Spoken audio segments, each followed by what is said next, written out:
Dans cette vidéo, vous allez identifier et comprendre l'opération de la division. Alors, qu'est-ce que la division? La division d'une table T1 sur la table T2 est une table T3 composée d'enregistrements tels que le produit cartésien de T2 et T3 est un sous-ensemble dans la table T1. Pour comprendre mieux cette définition, nous allons travailler sur un exemple. Allez-y. Alors, soit la table article, comme vous la voyez ici, composée de deux colonnes, la désignation des articles et leur couleur. Nous avons une deuxième table qui est couleur, composée de trois couleurs. Alors, si on fait la division de la table article sur la table couleur, comme vous la voyez, si je fais l'opération de la division, le résultat sera chemise. En effet, ce résultat répond à quelle question? Il répond à la question suivante.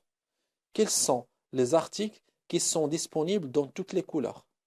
Si je pose la question une autre fois, quels sont les articles disponibles dans toutes les couleurs? Si vous analysez la table articles, vous remarquez que chemise est disponible dans toutes les couleurs. Par contre, t-shirt et veste ne sont pas disponibles dans toutes les couleurs. C'est pour ça que nous avons le résultat chemise. Ça, c'est l'opération de la division.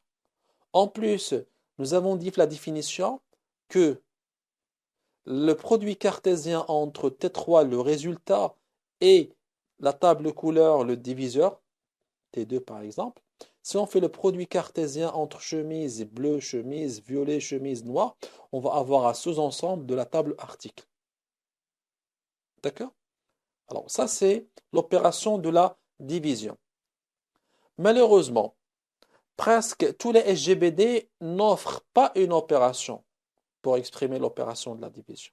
Donc on ne peut pas exprimer l'opération de la division à travers un opérateur, donc par exemple divide. Alors dans ce cas-là, comment exprimer la division? Pour cela, nous allons prendre notre exemple de tout à l'heure et nous allons essayer de répondre à la question quels sont les articles disponibles dans toutes les couleurs? Alors prenons toujours notre table article composée de deux colonnes, la désignation et la couleur, et on a la table couleur. Donc notre question c'est quels sont les articles qui sont disponibles dans toutes les couleurs? Le résultat qu'on souhaite avoir, c'est chemise. Alors pour répondre à cette question-là en utilisant les requêtes SQL, il faut d'abord exprimer la requête qui permet d'extraire ou bien de sélectionner les couleurs manquantes pour les articles.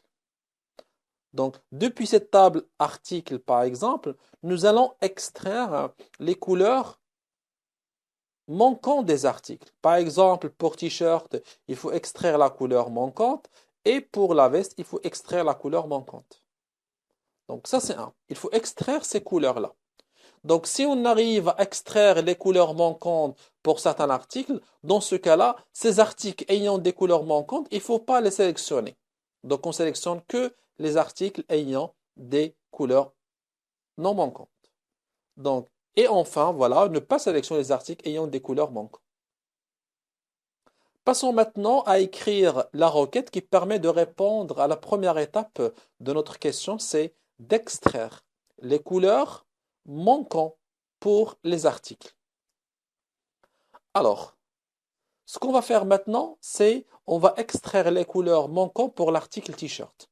Donc, comment faire ou bien, quelle est la requête qu'il faut écrire pour extraire les couleurs manquantes pour l'article t-shirt? Donc, je vais prendre qu'un exemple de t-shirt.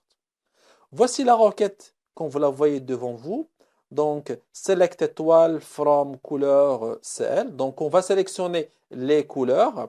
Where not exist. Alors, je viens d'utiliser l'opérateur not exist. Alors, je vais faire un rappel sur l'opérateur not exist. La condition est vraie. Quand?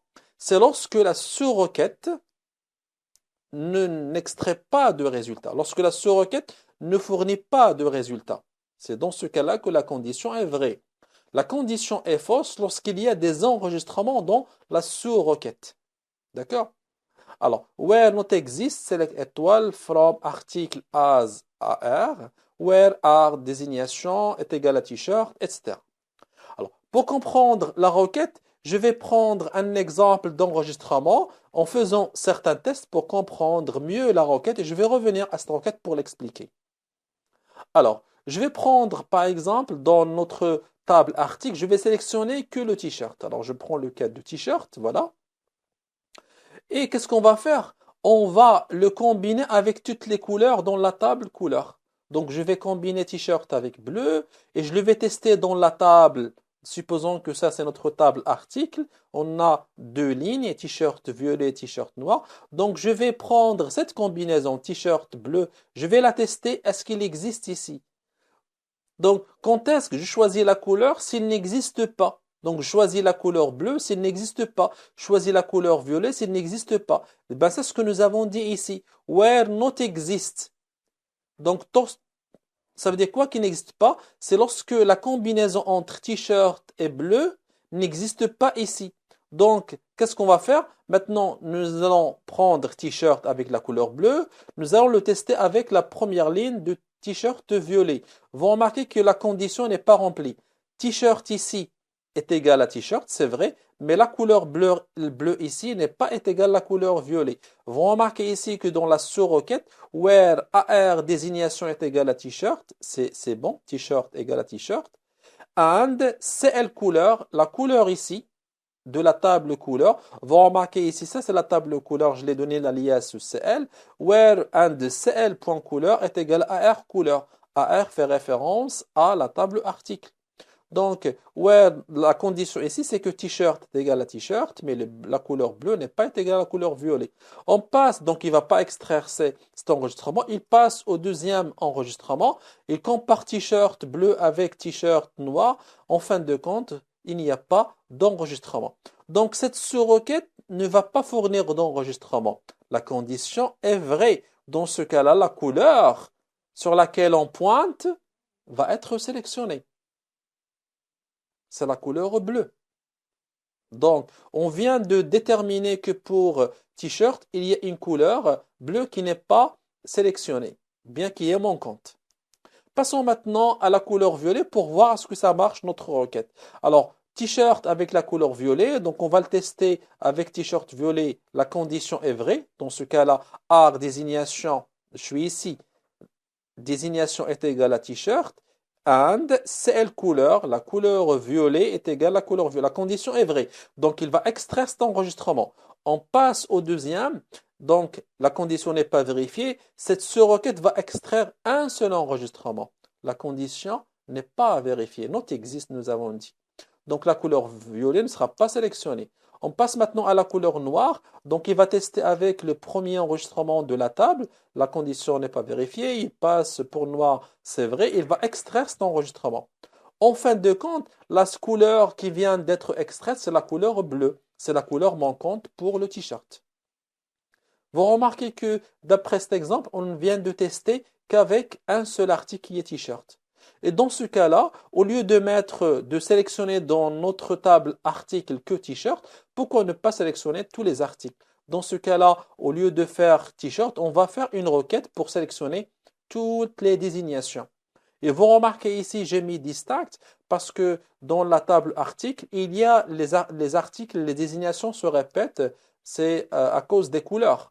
D'accord? Donc, on va sélectionner que les désignations, on va éliminer les doublons afin que les désignations ne se répètent pas et nous allons donner un alias AR1. Et maintenant, au lieu de faire le test avec t-shirt, on va tester avec AR1.désignation.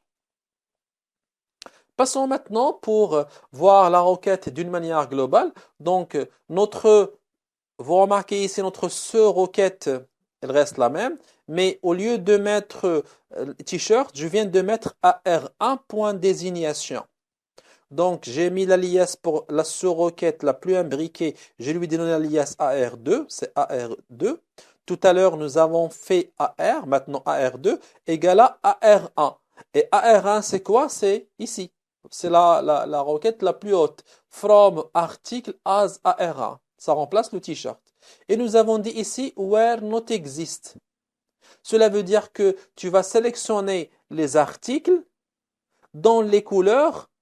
Donc la sous-requête va extraire des couleurs manquants pour certains articles. Donc, ces articles ayant des couleurs manquantes, on ne va pas les extraire. Where not exist. Tant qu'il y a ici des couleurs pour des articles manquants, ces articles, on ne va pas les extraire. Pour comprendre, testons avec chemise. Donc, je suis sur chemise. Alors, je vais tester chemise avec bleu. Donc, chemise et bleu. Je vais le tester ici. Est-ce que c'est vrai? Oui. Donc, il va extraire d'après cette requête-là. Donc, c'est vrai. Ce qui veut dire que la couleur ne sera pas extraite ni la couleur bleue, ni la couleur violet, ni la couleur noire. Ce qui veut dire que cette sous-requête de la couleur va être vide. Ce qui veut dire que not existe, c'est la condition est vraie. Et dans ce cas-là, l'article chemise va être sélectionné. Voilà en ce qui concerne l'opération de la division. Je sais que c'est un peu compliqué. Aussi, il y a d'autres formes de requêtes SQL pour exprimer la division, mais j'ai choisi la plus simple. Voilà, je vous remercie et je vous dis à bientôt.